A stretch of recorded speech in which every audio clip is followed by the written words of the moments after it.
What's up, everybody? I'm going to chat a little bit about my gear that I just took on this gear shakedown trip.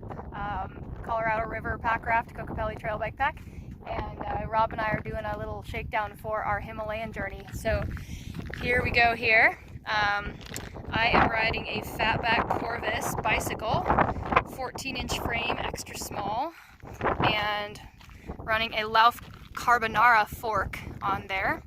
Rob is on a Fatback Rhino FLT bike, and running Osprey packs. So my pack is a Kite 36 that I'm using. I typically don't ride with that big of a backpack, but for this Himalayan journey of 2 months or so in length, it's going to be necessary, especially because we have winter gear and because we have life jackets and paddles and things that take up a lot more space.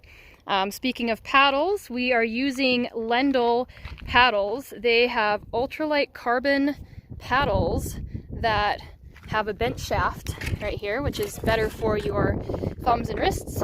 And it is a 4-piece breakdown paddle. So they've got this lever lock system right here in the center of the paddle where we can actually adjust the paddle by about 5 centimeters. And we can have it whatever angle we want, which is really awesome. This is the lightest weight paddle I have ever seen, and it's really robust. Did really great in the whitewater. I am running the Cadence X blades. Let's see, speaking of pack rafting, here is the Alpacka Forager 2-person pack raft, all in its neat little roll package. Whitewater beast. Pretty impressed with that little boat.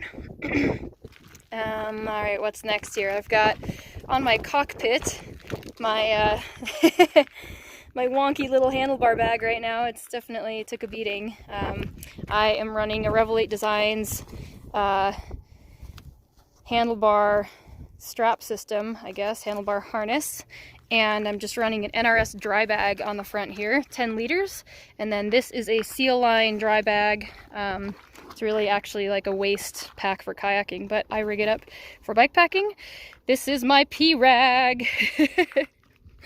My pee rag, very important for backcountry cleanliness and hygiene. Running a BC21R light here for night riding, and running SRAM components, guide brakes.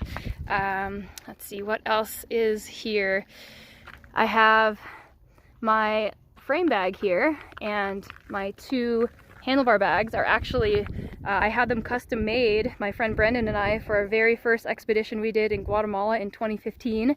Had these custom made by local Mayans in the town we were living in, and we call them the Mayasak. Got Mayan fabric here, and those made a resurgence for this trip. I've got a couple of top tube bags by Rogue Panda Designs. Shout out to my buddy Nick from Rogue Panda. And this one, the zipper has seen better days. I need to replace that. And let's see, I've got this rack here. I've never actually run a rack before. This was the first time, and this is a prototype design from a friend of mine, and had a little bit of complication here. We might have to do some welding to keep these firm, but overall the rack has good carrying capacity, holds pretty well. For the Himalayan trip, there are going to be some panniers on this rack. Don't have those yet. And then this bag here is just a dry bag that I got from Alpacka, and inside of here I'm carrying the paddling gear, 2 dry suits, whatever other paddling clothes we have, heavy stuff that we need to keep warm in the Himalayan rivers. I use a helmet by Lem, which is awesome. It fits me super well, and I broke it recently, but there's a new one waiting for me back in Grand Junction. And last thing, oh, tent. We are running an MSR carbon reflex tent, I believe that is what it's called. It's brand new. I just got it, little 2-person tent, and I'm pretty impressed by the profile of that. You'll see that tent in some other videos, but that's riding in the bottom of my backpack right there. And I think that's it. Hoping I'm not missing anything, but that's my setup for Colorado River Kokopelli Trail and the Himalayas with just a couple tweaks. So, alright, thanks for following along. We got some fun photos and video stories to come, and we'll see y'all later.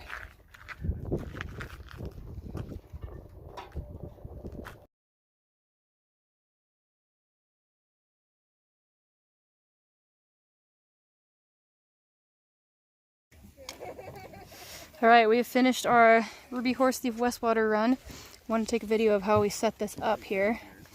So the bikes are rigged like so, with the 2 forks opposing, 2 chainstays opposing, 1 wheel on the top.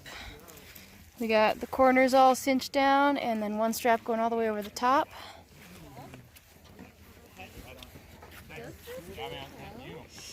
Just like that. And then we both rigged up thigh straps for ourselves. So we got 2 sets of thigh straps. I think we used 8-footers for me, huh? Got 1 there, 1 there, and then we got a back band for me. Rob's got a couple thigh straps, 1 there, 1 there, and Rob's back band is basically the tires.